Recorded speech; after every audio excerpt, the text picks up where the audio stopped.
What's up, dudes and dudettes of the internet? My name's Scythe, and we are back here for another Trove patch notes. Hi, how y'all doing, folks? I hope you're doing fantastically wonderful. I hope this video makes your day even better. Today, we're going to be giving away information rather than prizes, so I would still very much appreciate for you to hit that like button for me. Helps me out more than you know, show your support, and I love you so much. Okay, so without further ado, store mount sale. So you save 50% off of the credit price on mounts that are in the store. Okay, cool. They also have this week's top chaos chest loot is the Arcanium Crawler, the spider that nobody likes. Then they also fixed a bug where the leaderboard doesn't show 10th place upon first loading. I don't know what that means. Why would I ever want to see who's in 10th place when I want to actually see where I stand in it? Then also they have a ton of community created content. If you're new to Trove, if you're new to this series, pretty much everything: mounts, allies, costumes, characters, weapons, faces, hats, everything. All created by the community, including dungeons and stuff like that. So yeah, there's only a couple that have actually been created by the devs. Not that much content though. Anyways, they got new hats, new spear styles, new faces, new melee bow styles, pistols, all sorts of crazy stuff. And then they have known issues where they say the weekly leaderboards, including the Shadow Tower leaderboards, aren't currently displaying the results. They're still tracking the results, and they will actually put out a hotfix sometime later this week. And that's already it for the patch notes that they include. However, there's actually a couple things that we Senpoop has secretly discovered in this patch. /sort inventory. One word. It's a thing. It's in the game. But unfortunately, it's very buggy, and I still really don't like it, and I'll probably never end up using it, even though it's a fantastic feature, because while it will sort your flux, and it actually stacks your flux, so you can have 2 stacks of 5,000 flux, and it'll stack those together, and you'll still have 1 flux left over, because 9,999, right? So very, very cool that they finally have something like that. Does not sort your personal chest, only your inventory. Unfortunately, it doesn't sort each individual inventory bag. It sorts your entire inventory, which sucks for me because I like to keep all of my resources on the final page. And further than that, even if we click cancel, it's gonna sort everything anyway, so what's the point? They gotta fix that. Then on top of that, ignore all these shadow items. By the way, that's just, I use that for making my flux in game, because otherwise I would be broke. Unfortunately, I guess they couldn't figure out a way to code it. It does not sort shadow items based on their souls. So we're not gonna have like all our S5s show up at the top and all our S1s down at the bottom. No, sir. However, it does end up sorting Radiants and Stellars to be at the top of the page first. Yes, and it does, of course, associate gear first, and then like mounts and allies and stuff like that, and boxes and everything like that. There is a sorting system to it, but unfortunately, it doesn't work with Shadow Souls. Now, there's a couple little bugs that I've run into as well that are kind of weird. One of them is the fact that every time you open your gem menu here, it's just instantly gonna show you your bottom left water gem. I don't know why, until you end up moving the mouse, and that eventually just goes away, right? Then also in the clubs menu, you're gonna notice these outlines suddenly just appearing. I think that the reason they did that is, did you know that you could do this? Drag and drop the clubs. Yeah, so drag and dropping them doesn't really do anything other than changing the order of the clubs just for this menu, as well as changing the order of the chat from C1 /C1 to /C5 for each of the different chats. Now, another big bug that they do need to iron out is every time we go into the club now, it takes 5 years for it to load because it's checked marked show offline members. But clearly this is not offline members. So while it's checked marked and the game loads it as if it is, it's not actually showing them. Now, if we click on this again, it's not gonna turn offline members off, it's actually turning it on. And then we can end up leaving, coming back, and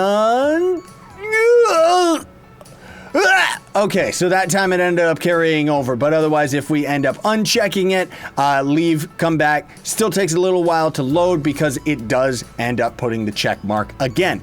And then last but not least, folks, this is in regards to today's patch before we end up talking about some other special stuff. They do have double the star bar on the Qubit Daily Star Bar, which for some weird reason they didn't seem to mention in the patch notes. And then I guess coming soon is fishing twice as fast, which honestly, who cares, because they removed the double fishing day from Wednesday anyways, or maybe it was just 50%. I don't know, but either way, twice as fast fishing is not, that's not fast, that's normal. And then also a weird bug where you can't actually press escape to close your club menu here. You can use it to still close your inventory and your personal inventory and stuff like that, but yeah.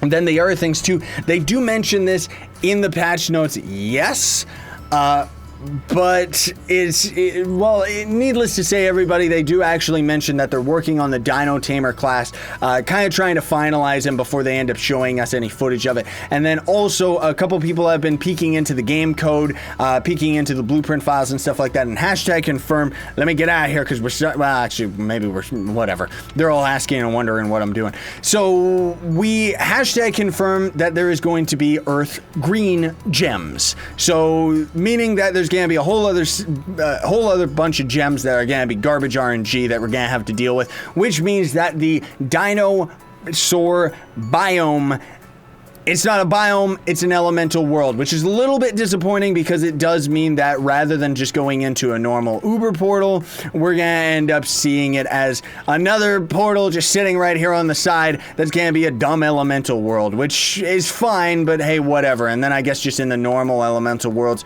whatever, GG. Now, the other thing too that I suspect is because that they are going to be adding a new element of power. Get it? Because you're adding a new element and we're going to be stronger at the same time. So because they're adding that, I'm under the impression that they're going to end up adding U10. Can't confirm it. It just would make sense because otherwise, if they don't end up adding a U10, it means that the devs would have to rebalance everything. And we just know that that's not going to happen, right? So they're probably going to end up adding U10, which means, unfortunately, U10 and the end game is probably going to end up being like Ultra Shadow Towers. Now, if you don't know, the way that the Ultra Shadow Towers works is you damage based on a percentage of your total damage. I've heard it's 1%. Honestly, I don't know. Honestly, I don't care. But needless to say, you end up damaging enemies barely anything because the maximum number of damage and numbers in this game is 100 million. That's just as high as the game's code ends up going. So because of that, hey, whatever. Now, with that said, it means that U9 most likely is going to end up having that same functionality where it's going to have a percentage of your damage that you're going to deal towards the enemies and stuff like that, right? And unfortunately, I don't really like that because it makes the end game feel like you're getting weaker rather than getting stronger, you know? But who knows what'll end up happening. They might even go up to U12. I don't know. But yeah, the Dino Tamer is confirmed, and the devs have hinted at this, and we all knew that this was coming. For those that are just tuning into the Trove series and stuff like that, with the Mantle of Power expansion, they ended up doing what they're doing now, where they're holding off on patch content. They hold off and they hold off and they keep all the patch content and all the goodies for one big update. Throw the title that it's an expansion, and then they charge money for early access. I wouldn't be surprised if they're gonna have the new biome and the new Dino Tamer class as an early access, meaning that you're gonna have to pay money to play with the class a week early before it ends up going live for everybody else. I wouldn't be surprised about that. Just saying it now so that we can all get it out of the way and just deal with it, right? Now, the other thing too is as far as Trove on consoles, no news, everybody. For a while now, it's already said that it's had a fall of 2016 release, which means that it is gonna show up. I have actually brought out my Xbox One. I looked at the arcade store and yup, it's there as a coming soon thing and still shows pictures from the alpha. Also, this is a new weird bug as well, because even though I'm appearing offline, we still got a zillion people joining in on me, because if you end up going through the club menu, even though I'm appearing offline, I'm appearing online to everybody, and they can just click the arrow because I'm not in Do Not Disturb, which I may have to be very, very soon. Anyways, thanks so much for watching, everybody. If you probably haven't caught me that much in game, that's because I've been very, very busy. However, I am mostly appearing offline while I'm playing, just so that I can end up getting some work done and stuff like that. But otherwise, you can always try and message me, and usually I'm online. And I do expect to be online a lot more throughout the weeks. So thanks for watching, everybody. Very much appreciate it. Thank you so much for your continued support from me during the Trove series and just as a Let's Player in general. Very much appreciated. Sayonara, stay epic. Here's to the future.